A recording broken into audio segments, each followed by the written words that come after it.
여러분, 오늘은 조국 사태에 대한 총평을 하려고 합니다. 이 조국 사태 정말 몇 개월 동안 많은 사람들의 입에 오르락내리락 했습니다. 지금 좀 수그러드는 느낌이 있는데 판단.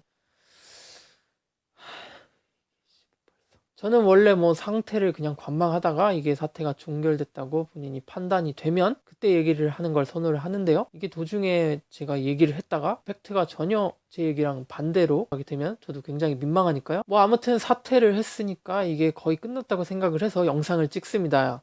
이미 많은 언론들이 비판을 하고 있기 때문에 저까지 나서서 비판을 하거나 잘잘못을 따지지는 않겠습니다. 그거는 굉장히 비생산적이라고 생각을 하고요. 어차피 똑같은 내용 그 컨텐츠로 얘기한 사람 수백은 있을 텐데 여러분의 시간도 제 시간도 그냥 낭비가 되는 거니까요. 근데 저는 항상 개인의 업적이나 이력, 경험, 개인의 초점을 맞추기보다는 그냥 상황이나 판세 이런 거를 분석하는데 더 치중을 하기 때문에 사실 조국이 무죄가 되든 유죄가 되든 저한테는 딱히 관심이 없습니다. 그래서 오늘 저는 그 조국 사태가 의미하는 것과 그 의도 그리고 앞으로의 정치 판도 이런 것에 대해서 얘기를 하려고 합니다. 먼저 겉모습만 보면 우리가 조국 사태를 이렇게 판단할 수 있죠. 민주당 딱 걸렸다. 드디어 보수에게 기회가 왔다. 이참에 확 두들겨 패놓고 원래대로 따라잡자. 이게 여권의 위기이자 보수의 기회였기도 했는데 실제로 많은 언론들이 특히나 보수 언론들이 조국 때리기에 들어갔었으면 우리가 알 수가 있죠. 하지만 저는 다른 측면에서 생각을 해봤고 제 나름의 결론을 내린 결과 이거는 보수들의 본인들의 손목짓기라고 결론을 내렸습니다. 일단 배경부터 천천히 얘기해보고 그 다음에 본론으로 들어가 보려고 하는데요. 먼저 조국이라는 사람을 먼저 알아야 될 필요가 있습니다. 이 조국이라는 사람 청와대 민정수석이었고 간단하게 말하면 문재인 쪽 사람입니다. 청와대 쪽에서도 조국을 보호해 주려고 나름의 노력을 했던 걸로 알고 있습니다. 그러니까 그 조국이라는 사람을 현 정권의 수건이라고 볼 수 있는 검찰개혁의 선봉장으로 그 중책을 문재인 정권에서 조국에게 법무부 장관을 맡긴 건데 법무부 장관은 검찰의 상관이나 다름없기 때문에 영향력을 끼칠 수 있고 검찰 개혁을 더 수월하게 할 수 있겠죠. 그래서 법무부 장관 임명을 했다가 이 논란이 터진 건데 사실 이건 제가 앞으로 다룰지도 모르는 검찰 개혁에 대한 얘기이기도 한데 제가 확실하게 말씀 못 드리겠지만 검찰 내부의 검찰 개혁을 싫어한다고 추정이 되는 그런 세력이 있는 것 같아요. 검찰 개혁이라든지 검경 수사권 조정 이런 걸 굉장히 싫어하는 세력 말이죠. 요 몇 년 사이에 검찰 부패에 대한 뉴스는 쏙 들어가고 반대로 경찰의 무능력함이나 이런 뉴스로 굉장히 자극적으로 도배가 되고 있는 현실을 볼 때 저는 이 세력이 왠지 언론과도 굉장한 관련이 있을지도 모른다고 개인적으로 예상을 해봅니다. 아무튼 그들은 검찰개혁 이런 걸 원하지 않습니다. 그래서 그들이 먼저 조국 흠집내기를 시작한 거라고 저는 개인적으로 생각하고 있습니다. 언론과 굉장히 친하고 그리고 언론에게 영향력을 끼칠 수 있는 보수 정당은 그 정도 할 능력이 그냥 사태 터지니까 그냥 같이 지원 사격이나 하는 정도라고 생각합니다. 실제로 이 사건을 주도했던 세력들은 보수 정당은 절대 아니라고 생각해요. 일단 배경은 여기까지 하고 이 조국 사태에서 제가 추론한 의미를 앞으로 얘기해 드리려고 합니다. 먼저 첫 번째로 말씀드리고 싶은 점은 문재인 정권은 정말 국민들의 관심 돌리기를 정말 참 잘한다. 이게 온 국민이 조국을 씹고 뜯고 맛보고 즐기는 와중에 이걸 느꼈습니다. 여러분 생각해보세요. 지금 북미 대화 어떻습니까? 아주 부진하죠. 이게 현 정권의 핵심 과제이자 모든 자원을 몰빵했다고 볼 수 있는 이 북핵 해결, 이거 지금 거의 가시적으로 전혀 성과가 나지 않고 있습니다.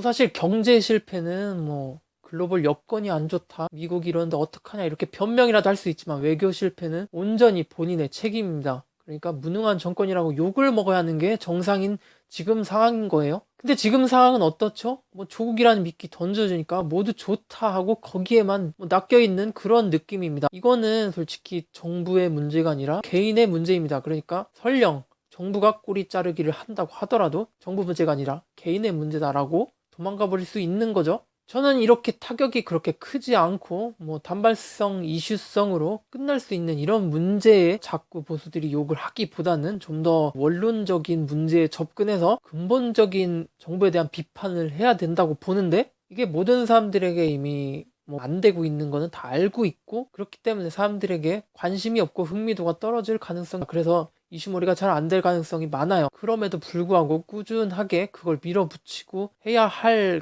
그런 목표를 설정을 해야 되는 건데 뭐 그 전에 본인들 이미지부터 개선을 해야겠지만 이게 뭐 효과가 없는 것 같아 보여도 1년, 2년 쌓이면 정권 심판할 때 큰 시너지로 다가오는 건데 이거에 대해 전혀 관심이 없는 것 같아요. 그러니까 그냥 뭐 주류에 편승해서 같이 까고 보자 이런 식인데 이 그냥 기회주의자처럼 물 들어왔으니 노젓자 이런 태도 때문에 이 조국 사태가 벌어졌음에도 불구하고 지지율이 그렇게 큰 폭으로 상승하지 않는 거겠죠. 두 번째로 이것도 뭐 첫 번째와 비슷하다고 보면 볼 수도 있는데요. 이게 벌써 내년 4월이 총선입니다. 그러니까 원래 같았으면 벌써 전략 짜고 사람들에게 뭐 홍보하고 노출시켜서 이렇게 해야 되는 건데 정신 못 차리고 있어요.